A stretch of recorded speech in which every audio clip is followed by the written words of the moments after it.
ಎಲ್ಲರಿಗೂ ನಮಸ್ಕಾರ. ನನ್ನ ಯೂಟ್ಯೂಬ್ ಚಾನಲ್ಗೆ ಸ್ವಾಗತ. ಆತ್ಮೀಯರೇ ಮತ್ತು ವಿದ್ಯಾರ್ಥಿಗಳೇ, ನಾನು ಉಡುಪಿ ದೊಡ್ಡನಗುಡ್ಡೆಯ ವಾಸಂತಿ ಅಂಬಲ್ಪಾಡಿ. ವಿದ್ಯಾರ್ಥಿಗಳೇ ಹಾಗೂ ಆತ್ಮೀಯರೇ, ನೀವಿನ್ನೂ ನನ್ನ ಚಾನಲ್ಗೆ ಹೊಸಬರಾಗಿದ್ದಲ್ಲಿ ಮೊದಲು ಸಬ್ಸ್ಕ್ರೈಬ್ ಮಾಡುವುದನ್ನು ಮರೆಯದಿರಿ. ಹಾಗೆ ಒಂದು ಲೈಕ್ ಕೊಡಿ, ಕಮೆಂಟ್ ಮಾಡಿ ಮತ್ತು ನಿಮ್ಮ ಸ್ನೇಹಿತರಿಗೂ ಕೂಡ ಶೇರ್ ಮಾಡಿ. ವಿದ್ಯಾರ್ಥಿಗಳೇ, ಈಗ ನಾವು ಬಸವಣ್ಣನವರ ವಚನಗಳನ್ನು ನೋಡೋಣ. ಮೊದಲ ವಚನ ಗಮನಿಸಿ. ಚೆನ್ನಯ್ಯನ ಮನೆಯ ದಾಸನ ಮಗನು, ಕಕ್ಕಯ್ಯನ ಮನೆಯ ದಾಸಿಯ ಮಗಳು, ಇವರಿಬ್ಬರು ಹೊಲದಲು ಬೆರಣಿಗೆ ಹೋಗಿ ಸಂಗವ ಮಾಡಿದರು.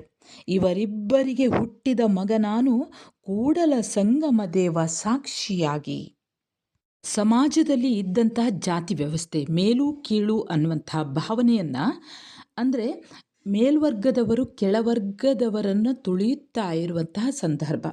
ಹಾಗೆ ಇನ್ಯಾವುದೋ ಒಂದು ಸಂದರ್ಭದಲ್ಲಿ ಬಸವಣ್ಣನವರು ತಮ್ಮ ಜಾತಿಯನ್ನು ಬಿಟ್ಟು ಆ ಜಾತಿಯಿಂದ ಹೊರಗೆ ಬರ್ತಾರೆ, ತಮ್ಮ ಜನಿವಾರವನ್ನು ತೆಗೆದು ಹಾಕ್ತಾರೆ. ಆಗ ಆನಂತರ ಅವರು ವಚನಕಾರರಾಗಿ ಮುಂದುವರಿದು ಸಮಾಜದಲ್ಲಿರುವಂತಹ ಡೊಂಕುಗಳನ್ನು ತಿದ್ದುವಂತಹ ಯತ್ನವನ್ನು ವಚನಗಳ ಮೂಲಕ ಮಾಡ್ತಾರೆ. ಆದರೂ ಕೆಲವರು ಏನು ಮಾಡ್ತಾರೆ, ಇವರು ಮೇಲ್ವರ್ಗದವರು, ಇವರು ಬ್ರಾಹ್ಮಣರು, ಉತ್ತಮ ಕುಲದಲ್ಲಿ ಹುಟ್ಟಿದವರು ಅನ್ನುವಂಥದ್ದು ಕೆಲವರಿಗೆ ಗೊತ್ತಿರ್ತದೆ. ಹಾಗಾಗಿ ಅವರು ಏನು ಮಾಡ್ತಾರೆ, ಬಸವಣ್ಣನವರನ್ನು ಗೌರವದಿಂದ ನೋಡ್ತಾರೆ, ಗೌರವದಿಂದ ಕಾಣ್ತಾ ಇದ್ರು. ಯಾಕಂದರೆ ಉತ್ತಮ ಕುಲದಲ್ಲಿ ಮೇಲ್ವರ್ಗದಲ್ಲಿ ಹುಟ್ಟಿದವರು ಅನ್ನುವ ಕಾರಣಕ್ಕಾಗಿ ಬಸವಣ್ಣನವರಿಗೆ ತುಂಬ ಮರ್ಯಾದೆಯನ್ನು ಕೊಡ್ತಾ ಇದ್ರಂತೆ. ಬಸವಣ್ಣನವರಿಗೆ ಈ ಜಾತಿಯನ್ನು ತೊಲಗಿಸಬೇಕು ಅನ್ನುವಂಥದ್ದು ಕ್ರಾಂತಿ ಮಾಡ್ತಾಯಿದ್ರು. ನಿಮಗೆಲ್ಲ ಗೊತ್ತಿದೆ, ಅಂತರ್ಜಾತೀಯ ವಿವಾಹಕ್ಕೆ ಅವರು ಪ್ರೋತ್ಸಾಹವನ್ನು ನೀಡಿರುವಂಥ, ಅಂದರೆ ಆವಾಗಾದರೂ ಸ್ವಲ್ಪ ಮಟ್ಟಿಗಾದರೂ ಜಾತಿ ಹೋಗ್ತದೆ ಅನ್ನೋದಕ್ಕಾಗಿ ಅವರು ಯಾವುದೋ ಒಂದು ಸಂದರ್ಭದಲ್ಲಿ ಜನರು ನನಗೆ ಯಾಕೆ ಗೌರವವನ್ನು ಕೊಡ್ತಾರೆ ಅಂದರೆ, ನಾನು ಬ್ರಾಹ್ಮಣ, ಹಾಗಾಗಿ ನನಗೆ ಈ ಗೌರವವನ್ನು ಕೊಡ್ತಾ ಇದ್ದಾರೆ ಅನ್ನೋದು ಗೊತ್ತಾಗಿ ಬಸವಣ್ಣನವರು ಹೇಳ್ತಾರೆ, ನಾನು ಬ್ರಾಹ್ಮಣ ಅಲ್ಲ, ನಾನು ಬ್ರಾಹ್ಮಣ ವಂಶದಲ್ಲಿ ಹುಟ್ಟೇ ಇಲ್ಲ ಅಂತ ಹೇಳ್ತಾರೆ. ಆವಾಗ ಅವರು ತಾನು ಹುಟ್ಟಿದ ಬಗೆಯನ್ನು ಈ ರೀತಿ ಹೇಳ್ತಾರೆ. ಈ ವಚನದಲ್ಲಿ ಹೇಳಿದ್ದಾರೆ ನೋಡಿ. ನಾನು ಚೆನ್ನಯ್ಯನ ಮನೆಯ ದಾಸನ ಮಗನಾಗಿದ್ದೇನೆ. ನಾನು ಬ್ರಾಹ್ಮಣನಲ್ಲ, ಚೆನ್ನಯ್ಯನ ಮನೆಯ ದಾಸನ ಮಗನು ನಾನು. ಹಾಗೆ ಕಕ್ಕಯ್ಯನ ಮನೆಯ ದಾಸಿಯ ಮಗಳು, ಅಂದರೆ ನಮ್ಮಿಬ್ಬರ ಜಾತಿ ಬೇರೆ ಬೇರೆ, ನಾವು ಕೆಳವರ್ಗದಲ್ಲಿ ಹುಟ್ಟಿದವರು. ಇವರಿಬ್ಬರು ಹೊಲಕ್ಕೆಂದು ಬೆರಣಿಗೆ ಹೋದರು. ಅಂದರೆ ಚೆನ್ನಯ್ಯನ ಮನೆಯ ದಾಸಿಯ ಮಗನು ಮತ್ತು ಕಕ್ಕಯ್ಯನ ಮನೆಯ ದಾಸಿಯ ಮಗಳು, ಇವರಿಬ್ಬರು ಹೊಲದಲ್ಲಿ ಬೆರಣಿಗೆಂದು ಹೋಗಿ ಸಂಗವ ಮಾಡಿದರು. ಬೆರಣಿ ಅಂದರೆ ಈ ಸೆಗಣಿ ಇರ್ತದೆ ನೋಡಿ, ದನದ ಸೆಗಣಿ, ಅದನ್ನು ಆ ಸೆಗಣಿಯನ್ನು ಉರುಟಾಗಿ ತಟ್ಟಿ ಅದನ್ನು ಗೋಡೆಯಲ್ಲಿಯೋ ಅಥವಾ ನೆಲದಲ್ಲಿಯೋ ತಟ್ಟಿ ಅದನ್ನು ಒಣಗಿಸಿ ಮತ್ತೆ ಉರುವಲಾಗಿ ಬಳಸುವಂಥದ್ದು. ಅದಕ್ಕೆ ಬೆರಣಿ ಅಂತ. ಉರುವಲು ಮಾತ್ರ ಅಲ್ಲ, ಬೇರೆ ಬೇರೆ ಉಪಯೋಗಕ್ಕೆ ಬರ್ತದೆ ಆ ಬೆರಣಿ. ಇಲ್ಲಿ ಅದೇ ಆ ಬೆರಣಿಯನ್ನು ಮಾಡಲಿಕ್ಕೆ ಹೋಗಿ ಅವರಿಬ್ಬರು ಸಂಗವ ಮಾಡಿದರು, ಅವರಿಬ್ಬರು ಪ್ರೀತಿ ಮಾಡಿದರು, ಒಟ್ಟಾದರು. ಇವರಿಬ್ಬರಿಗೆ ಹುಟ್ಟಿದ ಮಗನು ನಾನು, ಕೂಡಲ ಸಂಗಮ ದೇವನ ಸಾಕ್ಷಿಯಾಗಿ ನಾನು ಹುಟ್ಟಿದ್ದು. ಅಂದರೆ ಚೆನ್ನಯ್ಯ ಸಾಮಾನ್ಯ ದೃಷ್ಟಿಯಲ್ಲಿ ಆತ ಕೆಳವರ್ಗದವನು. ಹಾಗಾಗಿ ಅವ್ರು ಹೇಳ್ತಾರೆ, ಚೆನ್ನಯ್ಯ ಅವನು ಮಾದಿಗ ಜಾತಿಗೆ ಸೇರಿದವನು, ಹಾಗೆ ಕಕ್ಕಯ್ಯ ಡೋಹಾರ ಜಾತಿಗೆ ಸೇರಿದವನು. ಹೀಗಿರುವಾಗ ಅವರಿರುವರ ಮನೆಯಲ್ಲಿ ಕೆಲಸ ಮಾಡಿಕೊಂಡಿರುವಂತಹ ದಾಸಿಯರು ಲೋಕದ ದೃಷ್ಟಿಯಲ್ಲಿ ಅವರು ಇನ್ನೂ ಕೆಳವರ್ಗದವರಾಗಿರಬೇಕು. ಹಾಗಾಗಿ ಚೆನ್ನಯ್ಯನ ಮನೆಯಲ್ಲಿರುವಂತಹ ದಾಸಿಯ ಮಗನಿಗೂ ಕಕ್ಕಯ್ಯನ ಮನೆಯ ಆ ದಾಸಿಯ ಮಗಳಿಗೂ ಬಸವಣ್ಣ ಹುಟ್ಟಿದನು ಎಂದ ಮೇಲೆ ಉತ್ತಮ ಕುಲದಲ್ಲಿ ಹುಟ್ಟಿದನು ಎನ್ನುವಂಥ ಮಾತಾದರೂ, ಅವರಾದರೂ ಮದುವೆಯಾಗಿ ದಂಪತಿಗಳಾದರೂ ಅವರಿಗೆ ಹುಟ್ಟಿದಂತಹದು ಕೂಡ ದಂಪತಿಗಳೇನೂ ಅಲ್ಲ. ಅವರು ಅಂದರೆ ಮದುವೆ ಆದವರಲ್ಲ. ಅವರು ಹೊಲದಲ್ಲಿ ಇಬ್ಬರೂ ಕೂಡ ಬೆರಣಿಯನ್ನು ಆರಿಸಲಿಕ್ಕೆ ಹೋಗಿರ್ತಾರೆ, ಬೆರಣಿಯನ್ನು ತರಲಿಕ್ಕೆ ಹೊಲಕ್ಕೆ ಹೋಗಿರ್ತಾರೆ.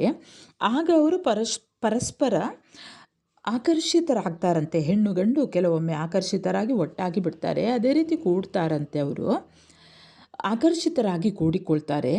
ಆ ಕಾರಣದಿಂದಾಗಿ ನಾನು ಹುಟ್ಟಿದೆ ಅಂತ ಬಸವಣ್ಣನವರು ತಾನು ಹುಟ್ಟಿದ ಬಗೆಯನ್ನು ಎಷ್ಟು ಸಾಧ್ಯವೋ ಅಷ್ಟು ಕೆಳ ಮಟ್ಟದಲ್ಲಿ, ಅಂದರೆ ನಿಕೃಷ್ಟವಾಗಿ ಜನರಿಗೆ ಅದನ್ನು ವಿವರಿಸ್ತಾರೆ.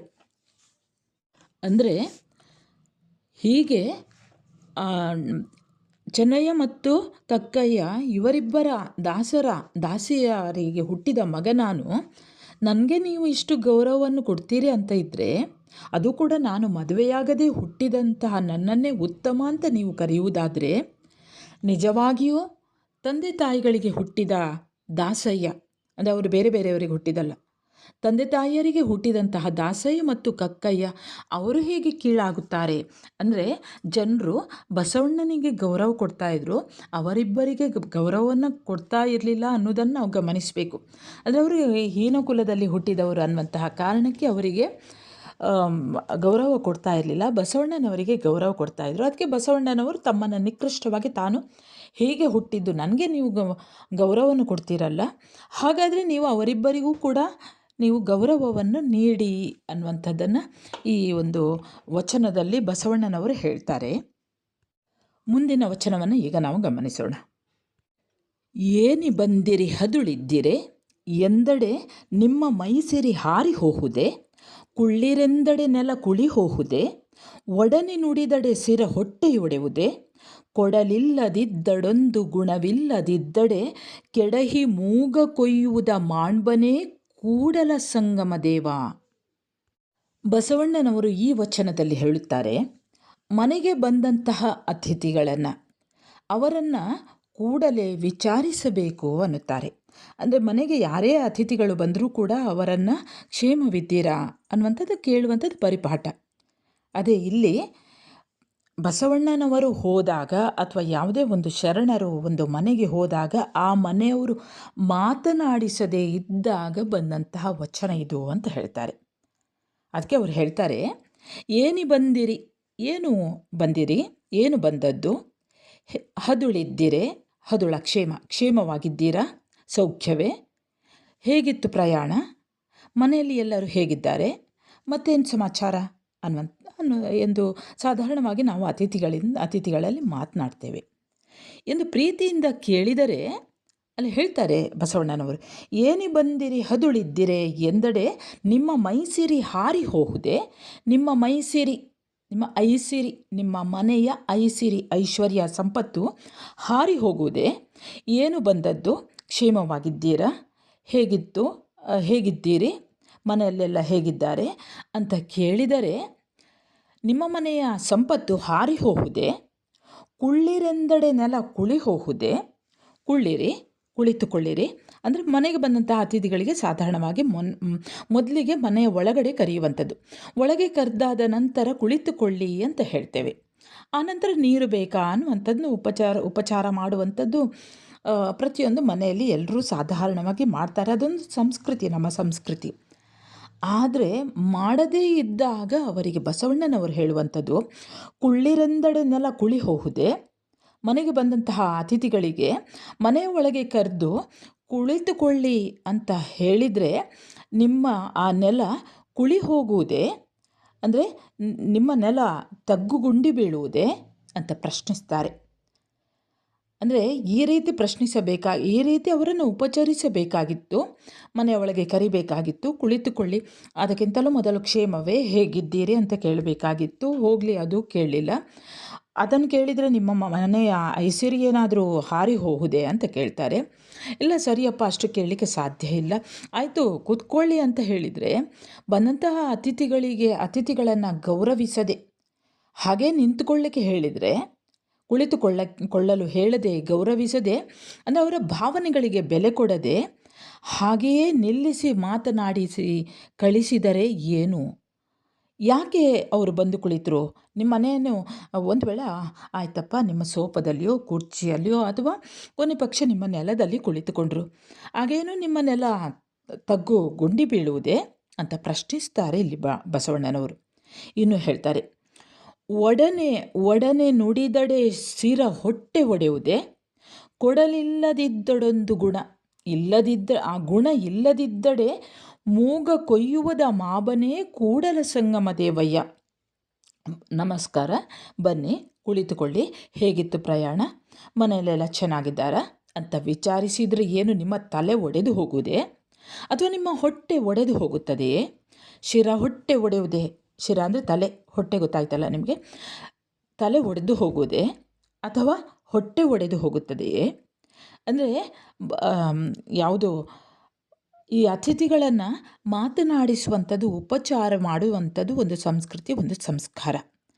ಬಂದಂತಹ ಅತಿಥಿಗಳನ್ನು ಕೂಡಲು ಹೇಳದೆ, ಕುಳಿತುಕೊಳ್ಳಲು ಹೇಳದೆ, ಸರಿಯಾಗಿ ಮಾತನಾಡಿಸದೆ ನಿಮ್ಮ ಒಂದು ಒಣ ಪ್ರತಿಷ್ಠೆಯನ್ನು ತೋರಿಸಿದರೆ ಏನು ಫಲ? ಅದು ವ್ಯರ್ಥ. ಕೊಡಲಿಲ್ಲ, ಮನೆಯಲ್ಲಿ ಕೊಡಲಿಕ್ಕೆ ಏನೂ ಇಲ್ವಾ? ಬೆಲ್ಲ ನೀರು ಇಲ್ಲ, ಏನೋ ಕೋಲ್ಡ್ ಡ್ರಿಂಕ್ಸೋ ಅಥವಾ ಏನೋ ತಂದಿಟ್ಟದ್ದು ತಿಂಡಿಯೋ ಏನೋ ಇಲ್ಲ, ಖಾಲಿ ಆಯಿತು, ಅದು ಬಿಡಿ, ಅದು ಬೇರೆ ಪ್ರಶ್ನೆ. ಆದರೆ ಕನಿಷ್ಠ ಗೌರವವನ್ನು ಕೊಡದಿದ್ದರೆ, ಬಂದಂತಹ ಅತಿಥಿಗಳಿಗೆ ಏನೂ ಕೊಡಲಾಗದಿದ್ದರೂ ಇಲ್ಲ, ಕೊಡಲಿಲ್ಲ, ಇಲ್ಲ ಬೇಡ. ಆದರೆ ಒಂದು ಗುಣವಿಲ್ಲದಿದ್ದರೆ, ಕನಿಷ್ಠ ಒಂದು ಗೌರವ ಕೊಡುವಂತಹ ಗುಣವೂ ಇಲ್ಲದಿದ್ದರೆ, ಮೂಗ ಕೊಯ್ಯುವುದ ಮಾಬನೇ, ಮೂಗ ಕೊಯ್ಯದೇ ಬಿಡನು, ಇಂದಲ್ಲ ನಾಳೆ ನಿನ್ನ ಮೂಗನ್ನು ಕೊಯ್ಯದೇ ಬಿಡನು. ಮೂಗು ಕತ್ತರಿಸುವುದಂದರೆ ಅವಮಾನ ಮಾಡುವಂಥದ್ದು ಅರ್ಥ. ಅಂದರೆ ನಿಮಗೆ ಬಂದಿರುವಂತಹ ಅಹಂಕಾರವನ್ನು ಇಂದಲ್ಲ ನಾಳೆ ಆತ ಅದನ್ನು ಕರಗಿಸದೇ ಬಿಡಲಾರ. ನಿನ್ನ ಅಹಂಕಾರವನ್ನು ಕುಳಿತುಕೊಳ್ಳಲು ಹೇಳದೇ ಇರುವಂಥದ್ದು, ಅಥವಾ ಮಾತನಾಡಿಸದೇ ಇದ್ದದ್ದು, ಅಥವಾ ಗೌರವ ನೀಡದೇ ಇರುವಂಥದ್ದು. ಇಂದಲ್ಲ ನಾಳೆ ನಿನ್ನ ಮುಖವನ್ನು ನೋಡಿ ಸಮಾಜವೂ ಕೂಡ ಅಹಂಕಾರಿ ನೀನು ಅಂತ ಹೇಳ್ತದೆ.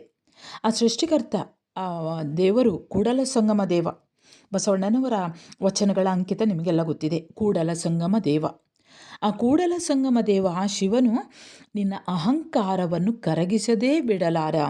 ಮೂಗ ಕೊಯ್ಯುವುದ ಮಾಡ್ಬನೆ ಅಂದರೆ ಮೂಗನ್ನು ಕೊಯ್ಯುವುದನ್ನು ಬಿಡಲಾರ, ಅಂದರೆ ನಿನ್ನ ಅಹಂಕಾರವನ್ನು ಕಡಿಮೆ ಮಾಡಿಸದೇ ಬಿಡಲಾರ, ನಿನ್ನ ಅಹಂಕಾರವನ್ನು ಕರಗಿಸಲೇ ಬಿಡಲಾರ ಎಂದು ಎಚ್ಚರಿಸ್ತಾ ಇದ್ದಾರೆ ಈ ವಚನದಲ್ಲಿ ಬಸವಣ್ಣನವರು.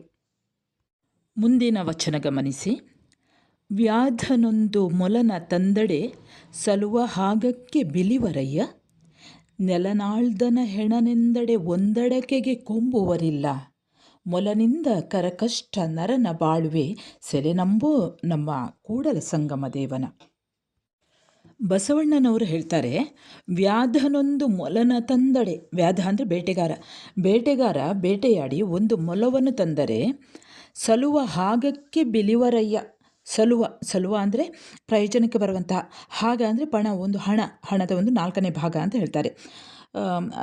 ಅಲ್ಲಿ ಕಾಲು ಭಾಗವನ್ನು ಅಂದರೆ ಎಷ್ಟಾದರೂ ಸರಿಯೇ, ಅಂದರೆ ಟೋಟಲಾಗಿ ಒಟ್ಟಾರೆ ಹೇಳುವಂಥದ್ದು ಎಷ್ಟು ಹಣ ಕೊಟ್ಟಾದರೂ ಸರಿಯೇ. ಬಿಲಿವರಯ್ಯ ಕೊಡುವರು, ಬೆಲೆಯನ್ನು ಈವರು, ಬೆಲೆವರಯ್ಯ ಅಥವಾ ಬಿಲಿವರಯ್ಯ. ಬಿಲಿವರ್ ಅಂದರೆ ಖರೀದಿ ಮಾಡುವಂಥದ್ದು, ಬೇರೆ ಬೇರೆ ಅರ್ಥಗಳು ಬರ್ತವೆ ಇಲ್ಲಿ. ವ್ಯಾಧನೊಂದು ಮೊಲನ ತಂದಡೆ ಸಲುವ ಹಾಗಕ್ಕೆ ಬಿಲಿವರಯ್ಯ, ವ್ಯಾಧನು ಒಂದು ಬೇಟೆಯಾಡಿ ಒಂದು ಮೊಲವನ್ನು ತಂದರೆ ಆ ಸತ್ತಂತಹ ಮೊಲಕ್ಕೆ ಹಣವನ್ನು ಕೊಟ್ಟು ಖರೀದಿಸುತ್ತಾರೆ. ಎಷ್ಟು ಹಣವನ್ನು ಬೇಕಾದರೂ ಕೊಡ್ತಾರೆ. ಬೆಲೆ ಈವರಯ್ಯ, ಬಿಲಿವರಯ್ಯ, ಖರೀದಿ ಮಾಡುತ್ತಾರೆ. ಆದರೆ ನೆಲನಾಳುವನ ಹೆಣನೆಂದಡೆ ಒಂದಡಕೆಗೆ ಕೊಂಬುವರಿಲ್ಲ. ನೆಲನಾಳ್ದನ ಹೆಣ, ಇದು ನೆಲವನ್ನು ಆಳುವವರು, ಭೂಮಿಯನ್ನು ಆಳುವವರು ಯಾರು? ರಾಜ. ಈ ರಾಜನ ಹೆಣ ಇದು. ಇದಕ್ಕೆ ಎಷ್ಟು ಬೇಕಾದರೂ ಹಣ ಕೊಡಬಹುದು ಅಂತ ಯೋಚನೆ ಮಾಡಿದರೆ ಅದು ತಪ್ಪು. ರಾಜನ ಹೆಣ, ರಾಜ ಜೀವಂತವಿರುವಾಗ ಆತನಿಗೆ ಒಂದು ಮೌಲ್ಯ ಇದ್ದರೂ ಕೂಡ, ಹೆಣ ಆದ ನಂತರ ಅಂದರೆ ಪ್ರಾಣವನ್ನು ಕಳೆದುಕೊಂಡ ನಂತರ ವ್ಯಾಧನು ತಂದಂತಹ ಮೊಲಕ್ಕಿಂತಲೂ ಕಡೆ ಆತನ ಹೆಣ.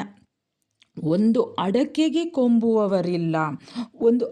ಒಂದು ಸಣ್ಣ ಅಡಕೆಗೂ ಕೂಡ ಕೊಂಬುವರಿಲ್ಲ, ಕೊಳ್ಳುವವರಿಲ್ಲ, ಖರೀದಿ ಮಾಡುವವರಿಲ್ಲ. ವ್ಯಾಧನೊಂದು ಮೊಲನ ತಂದಡೆ ಸಲುವ ಹಾಗಕ್ಕೆ ಬಿಲಿವರಯ್ಯ, ನೆಲನಾಳ್ದನ ಹೆಣನೆಂದಡೆ ಒಂದಡಕೆಗೆ ಕೊಂಬುವರಿಲ್ಲ, ಮೊಲನಿಂದ ಕರಕಷ್ಟ ನರನ ಬಾಳುವೆ ಸೆಲೆ ನಂಬೋ ನಮ್ಮ ಕೂಡಲ ಸಂಗಮ ದೇವನ.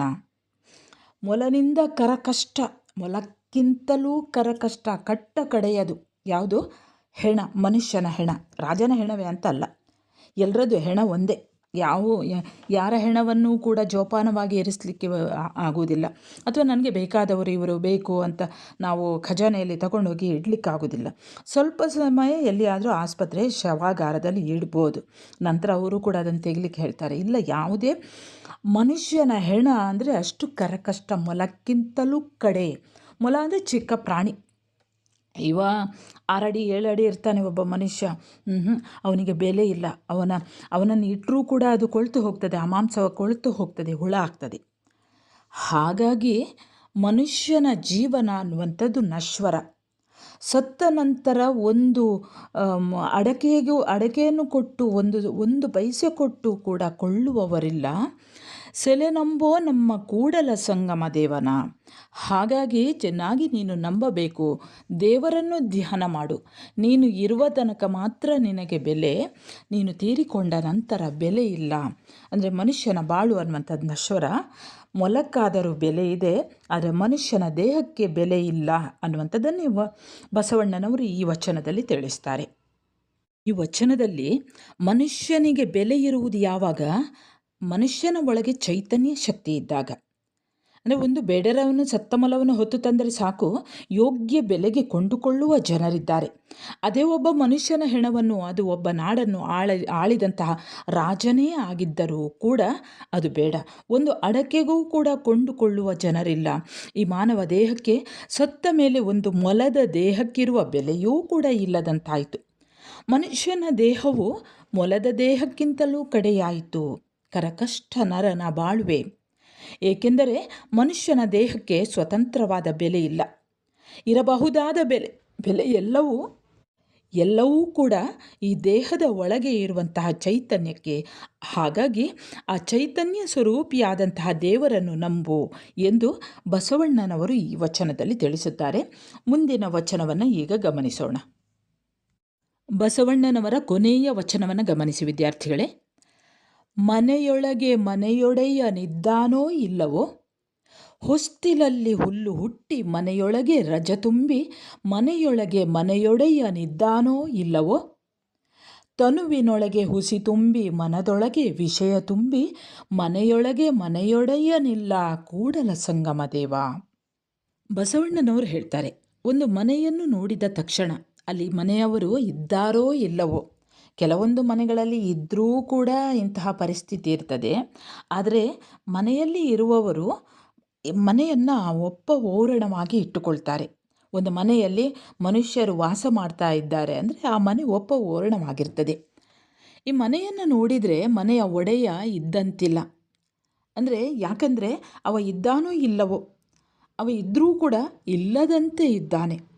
ತನ್ನ ಮನೆಯನ್ನು ಆತ ಸ್ವಚ್ಛವಾಗಿ ಇಟ್ಟುಕೊಂಡಿಲ್ಲ.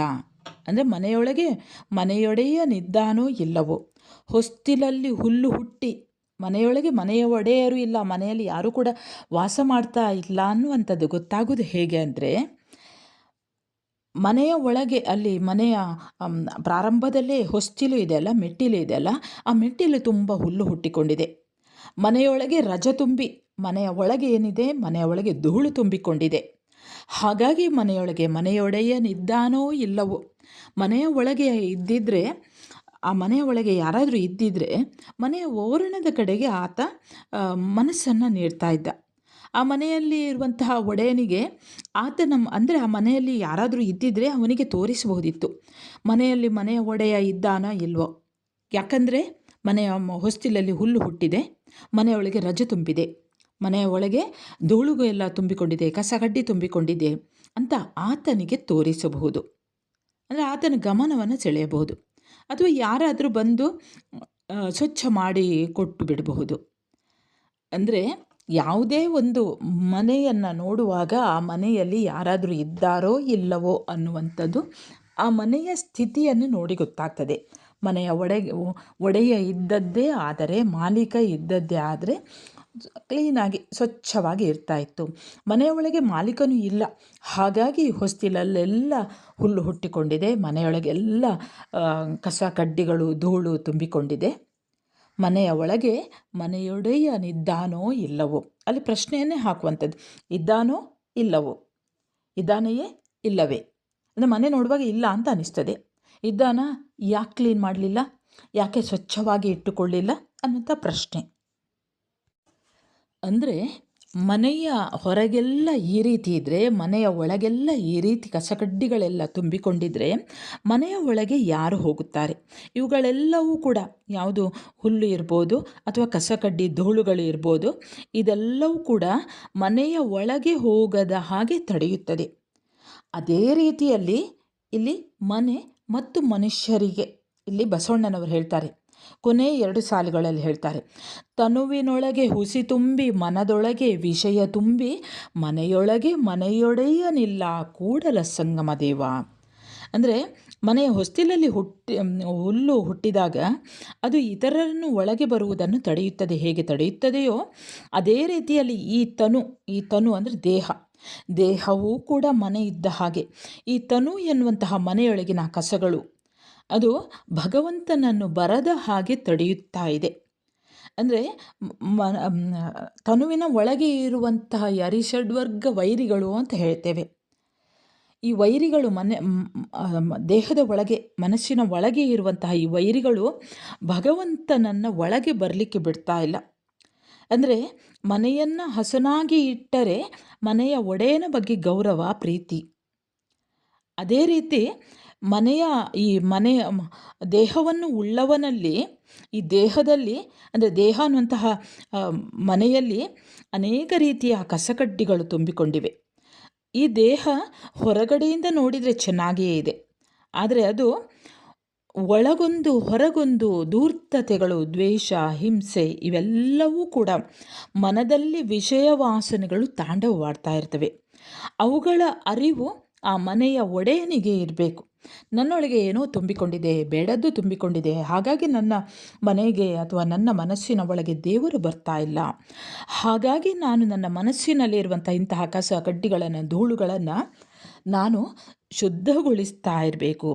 ಹೀಗೆ ಅಂತರಂಗ ಶುದ್ಧಿ ಮತ್ತು ಬಹಿರಂಗ ಶುದ್ಧಿ ಅಂತ, ಇದೇ ಅಂತರಂಗ ಶುದ್ಧಿ, ಇದೇ ಬಹಿರಂಗ ಶುದ್ಧಿ ಅನ್ನುವಂಥದ್ದನ್ನು ಬಸವಣ್ಣನವರು ಹೇಳ್ತಾರೆ ನೋಡಿ.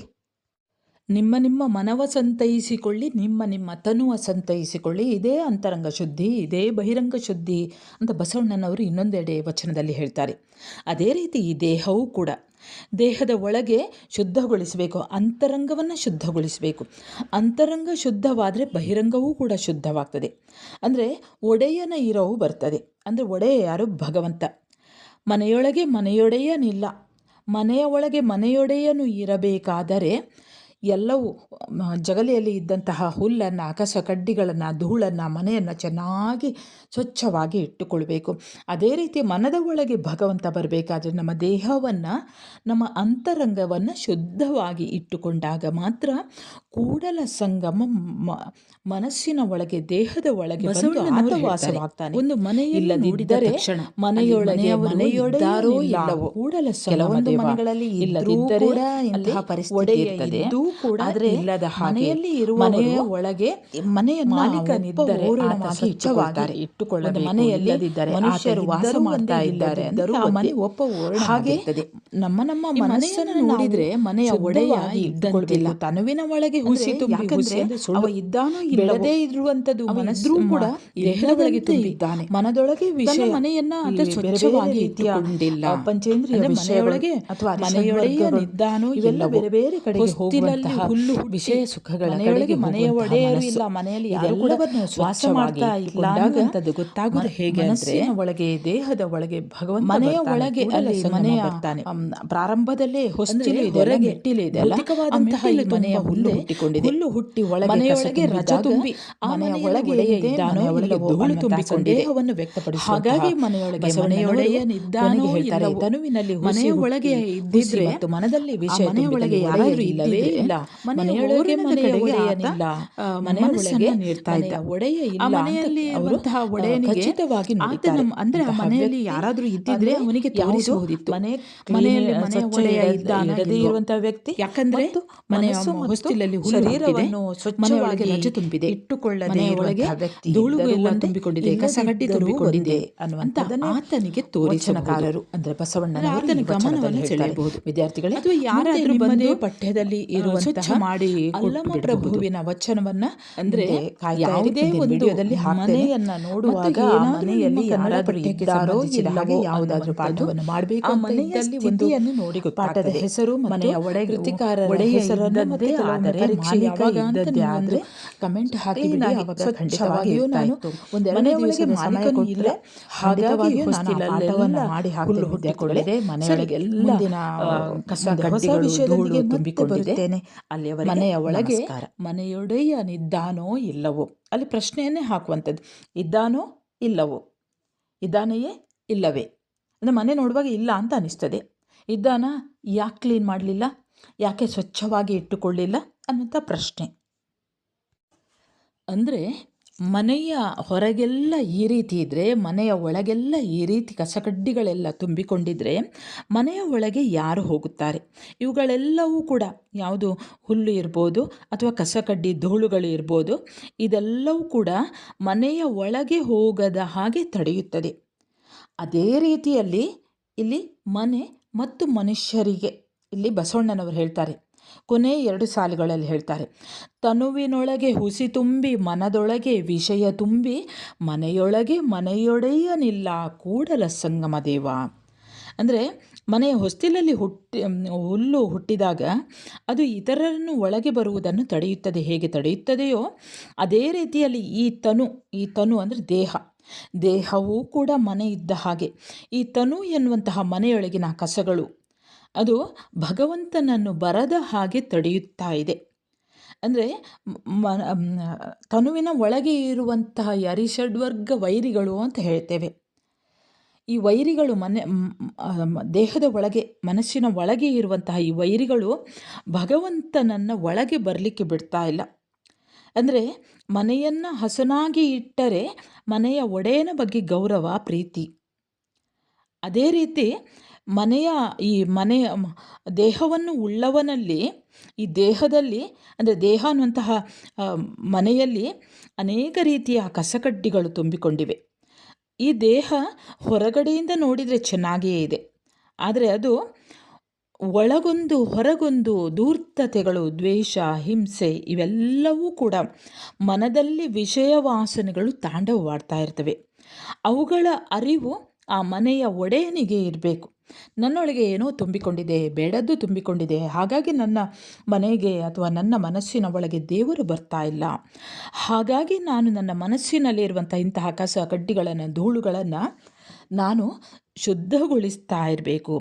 ಹೀಗೆ ಅಂತರಂಗ ಶುದ್ಧಿ ಮತ್ತು ಬಹಿರಂಗ ಶುದ್ಧಿ ಅಂತ, ಇದೇ ಅಂತರಂಗ ಶುದ್ಧಿ, ಇದೇ ಬಹಿರಂಗ ಶುದ್ಧಿ ಅನ್ನುವಂಥದ್ದನ್ನು ಬಸವಣ್ಣನವರು ಹೇಳ್ತಾರೆ ನೋಡಿ. ನಿಮ್ಮ ಮನವ ಸಂತೈಸಿಕೊಳ್ಳಿ, ನಿಮ್ಮ ತನುವ ಸಂತೈಸಿಕೊಳ್ಳಿ, ಇದೇ ಅಂತರಂಗ ಶುದ್ಧಿ, ಇದೇ ಬಹಿರಂಗ ಶುದ್ಧಿ ಅಂತ ಬಸವಣ್ಣನವರು ಇನ್ನೊಂದೆಡೆ ವಚನದಲ್ಲಿ ಹೇಳ್ತಾರೆ. ಅದೇ ರೀತಿ ಈ ದೇಹವೂ ಕೂಡ ದೇಹದ ಒಳಗೆ ಶುದ್ಧಗೊಳಿಸಬೇಕು, ಅಂತರಂಗವನ್ನು ಶುದ್ಧಗೊಳಿಸಬೇಕು. ಅಂತರಂಗ ಶುದ್ಧವಾದರೆ ಬಹಿರಂಗವೂ ಕೂಡ ಶುದ್ಧವಾಗ್ತದೆ. ಅಂದರೆ ಒಡೆಯನ ಇರವು ಬರ್ತದೆ. ಅಂದರೆ ಒಡೆಯ ಯಾರು? ಭಗವಂತ. ಮನೆಯೊಳಗೆ ಮನೆಯೊಡೆಯನಿಲ್ಲ, ಮನೆಯ ಒಳಗೆ ಮನೆಯೊಡೆಯನು ಇರಬೇಕಾದರೆ ಎಲ್ಲವೂ ಜಗಲಿಯಲ್ಲಿ ಇದ್ದಂತಹ ಹುಲ್ಲನ್ನು, ಕಸ ಕಡ್ಡಿಗಳನ್ನು, ಧೂಳನ್ನು, ಮನೆಯನ್ನು ಚೆನ್ನಾಗಿ ಸ್ವಚ್ಛವಾಗಿ ಇಟ್ಟುಕೊಳ್ಬೇಕು.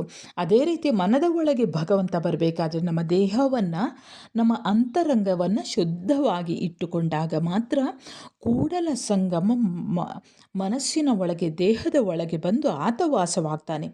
ಇಲ್ಲದಿದ್ದರೆ ಮನೆಯೊಳಗೆ ಮನೆಯೊಡೆಯನಿಲ್ಲ ಕೂಡಲ ಸಂಗಮ ದೇವ. ಇಲ್ಲದಿದ್ದರೆ ಅಲ್ಲಿ ಒಡೆಯ ಇದ್ದೂ ಕೂಡ ಇಲ್ಲದ ಹಾಗೆ. ಮನೆಯ ಒಳಗೆ ಮಾಲೀಕನಿದ್ದರೆ ಆತ ಸ್ವಚ್ಛವಾಗಿ ಇಟ್ಟುಕೊಳ್ಳಬೇಕು, ಇಲ್ಲದಿದ್ದರೆ ಆತ ಇದ್ದರೂ ಒಂದೇ, ಇಲ್ಲದಿದ್ದರೂ ಒಂದೇ. ಹಾಗೆ ನಮ್ಮ ಮನಸ್ಸನ್ನು ನಾವು ಶುದ್ಧವಾಗಿ ಇಟ್ಟುಕೊಳ್ಬೇಕು. ತನುವಿನ ಒಳಗೆ ಹುಸಿ ತುಂಬಿ, ಹುಸಿ ಅಂದರೆ ಸುಳ್ಳು, ಬೆಡದೇ ಇರುವಂಥದ್ದು ದೇಹದ ಒಳಗೆ ತುಂಬಿ, ಮನದೊಳಗೆ ವಿಷಯ, ಈ ಬೇರೆ ಬೇರೆ ರೀತಿಯ ಪಂಚೇಂದ್ರಿಯ ವಿಷಯಗಳು ಅಥವಾ ಅರಿಷಡ್ವರ್ಗಗಳು, ಇವೆಲ್ಲ ಬೇರೆ ಬೇರೆ ಕಡೆಗೆ ಹೋಗುವಂತಹ ವಿಷಯ ಸುಖಗಳ ಕಡೆಗೆ ಹೋಗುವಂತಹ ಮನಸ್ಸು, ಇದೆಲ್ಲವನ್ನು ಸ್ವಚ್ಛವಾಗಿ ಇಟ್ಟುಕೊಂಡಾಗ ಮನಸ್ಸಿನ ಒಳಗೆ, ದೇಹದ ಒಳಗೆ ಭಗವಂತ ಬರ್ತಾನೆ, ಕೂಡಲ ಸಂಗಮ ಬರ್ತಾನೆ.